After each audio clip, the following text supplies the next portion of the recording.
इतिहास में ना कुछ नाम ऐसे होते हैं जो सुनते ही जहन में सिर्फ एक ही चीज लाते हैं, क्रूरता। और उन्हीं नामों में से एक है मिहिरकुल, एक ऐसा राजा जिसकी कहानी कहते हैं कि खून और तबाही से लिखी गई। पर क्या हो अगर इतिहास की ये जानी मानी कहानी जो हम सबने सुनी है वो अधूरी।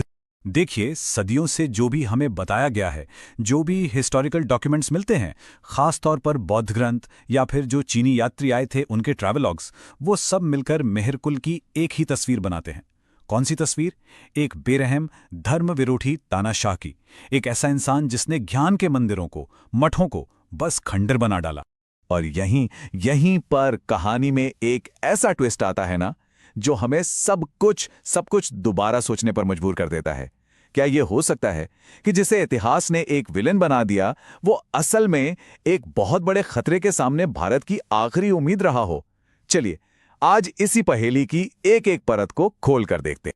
तो चलिए सबसे पहले उसी कहानी को समझते हैं जो हमें हमेशा से सुनाई गई है।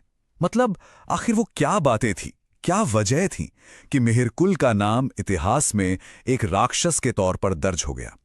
देखिए, जो इल्जाम मिहिरकुल पर लगे हैं वो कोई छोटे मोटे नहीं है, बहुत संगीन है। बौद्ध ग्रंथ तो साफ साफ बताते हैं कि उसने सैकड़ों मठों को मिट्टी में मिला दिया, हजारों भिक्षुओं का बेरहमी से कत्ल कर दिया और बौद्ध धर्म को जड़ से उखाड़ फेंकने की पूरी कोशिश की। और इन्हीं आरोपों ने उसकी वो क्रूर छवि बनाई है जिसे हम आज तक जानते हैं। अच्छा, अब एक काम करते हैं, एक पल के लिए ना मिहिरकुल की शख्सियत से जरा जूम आउट करते हैं और उस दौर की दुनिया को देखते हैं जिसमें वो जी रहा था। क्योंकि ये कहानी सिर्फ एक इंसान की नहीं है, ये कहानी है एक पूरी की पूरी सभ्यता पर मंडरा रहे एक बहुत बड़े खतरे की। हाँ, और इस बात को समझना बहुत बहुत जरूरी है।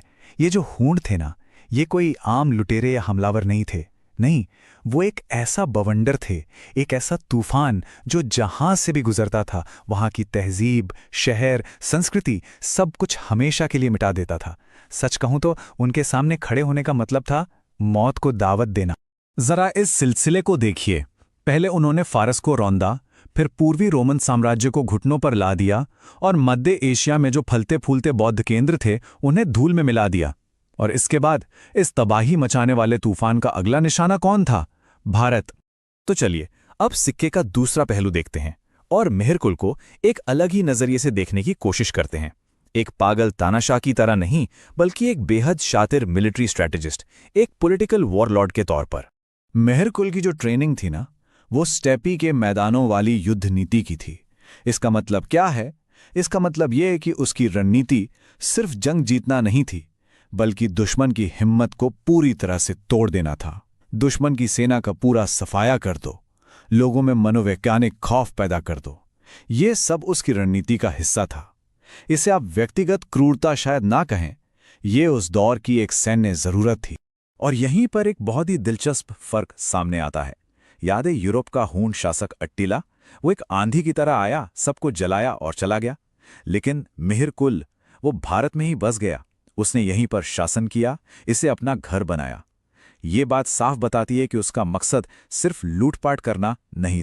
देखिए, इतिहास को समझने का एक सबसे जरूरी नियम होता है, हमेशा ये सवाल पूछना चाहिए कि ये कहानी हमें सुना कौन रहा है, क्योंकि जो कहानी लिख रहा है उसका नजरिया पूरी सच्चाई को बदल सकता है। अब जरा इन आंकड़ों पर नजर डालिए। ये साफ साफ दिखा रहे हैं कि मिहिरकुल की वो जो राक्षस वाली छवि है ना, वो गढ़ने वाले लगभग 80% सोर्स कौन है? या तो वो सीधे सीधे बौद्ध ग्रंथ हैं, या फिर वो चीनी यात्री हैं जिन्होंने अपनी सारी जानकारी इन्हीं मठों से ली थी। और बाद के ज्यादातर इतिहासकारों ने बस इसी एक तरफा कहानी को आगे बढ़ा दी। और यहीं पर इस पूरे विश्लेषण का सबसे बड़ा आर्गुमेंट सामने आता है। देखिए, उस दौर में जो बौद्ध मठ थे वो सिर्फ पूजा पाठ की जगह नहीं थी। नहीं, वो बहुत बड़े जमींदार थे, वो जरूरी ट्रेड रूट्स को कंट्रोल करते थे, और तो और अक्सर मिहिरकुल के दुश्मन राजाओं को पनाह और सपोर्ट भी देते थे। तो अब सवाल ये उठता है कि मठों पर जो उसके हमले हुए, क्या वो धार्मिक नफरत की वजह से थे, या फिर अपने राजनीतिक दुश्मनों के पावर बेस को तबाह करने की एक सोची समझी मिलिट्री स्ट्रेटेजी? एक बात हमेशा याद रखनी चाहिए, इतिहास अक्सर वो लोग लिखते हैं जो हार जाते हैं, जिनकी सत्ता, जिनका प्रभाव छीन लिया जाता है। और मिहिरकुल की कहानी भी उन्हीं लोगों ने लिखी जिनका राजनैतिक और आर्थिक दबदबा उसने पूरी तरह खत्म कर दिया था। तो चलिए अब कहानी के उस पहलू पर आते हैं जिसे अक्सर भुला दिया जाता है, मिहिरकुल एक सभ्यता के रक्षक के तौर पर। अगर मान लीजिए मिहिरकुल वाकई एक भारत विरोधी धर्म विरोधी राक्षस था, तो फिर इन बातों का क्या जवाब है कि उसके राज में शैव मंदिर और ज्यादा फले फूले। उसके अपने सिक्कों पर शिव के बैल, नंदी और त्रिशूल के निशान मिलते हैं, और तो और वो खुद एक शिव भक्त के तौर पर जाना जाता था। ये सारी बातें उस राक्षस वाली कहानी में कहीं फिट ही नहीं बैठ। और अब बात करते हैं उसके शासन के सबसे बड़े, सबसे ठोस नतीजे की। मिहिरकुल वो चट्टान था जिससे टकराकर हूणों की तबाही की लहर भारत में हमेशा के लिए रुक गई। सोचिए, जो हूण पूरी दुनिया को निगलते जा रहे थे, वो भारत में आकर यहीं की संस्कृति का हिस्सा बन गए। और एक और दिलचस्प बात सुनिए, जब भारतीय राजाओं के एक गठबंधन ने आखिरकार उसे हरा दिया ना, तो उसे मारा नहीं गया, बंदी बनाने के बाद उसे जिंदा छोड़ दिया गया। अब जरा खुद सोचिए, अगर वो सच में इतना खौफनाक राक्षस होता, तो क्या उसके दुश्मन उस पर इतनी दया दिखाते? शायद बिल्कुल नहीं। तो इन सारे सबूतों, तर्कों और अलग-अलग नजरियों को देखने के बाद हम आखिर मिहिरकुल के बारे में क्या कह सकते हैं? ये जो पर्सपेक्टिव्स हैं, ये पूरी बहस का निचोड़ है।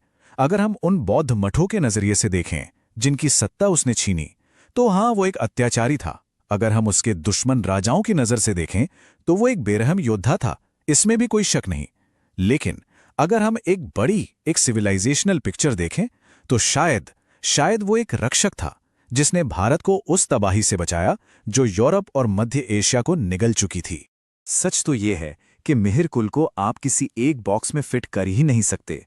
वो एक बहुत कॉम्प्लेक्स इंसान था जो एक बेहद हिंसक और मुश्किल दौर की पैदाइश था। उसने बस वो किया जो उसे अपने शासन और अपनी चुनी हुई संस्कृति को बचाने के लिए जरूरी लगा।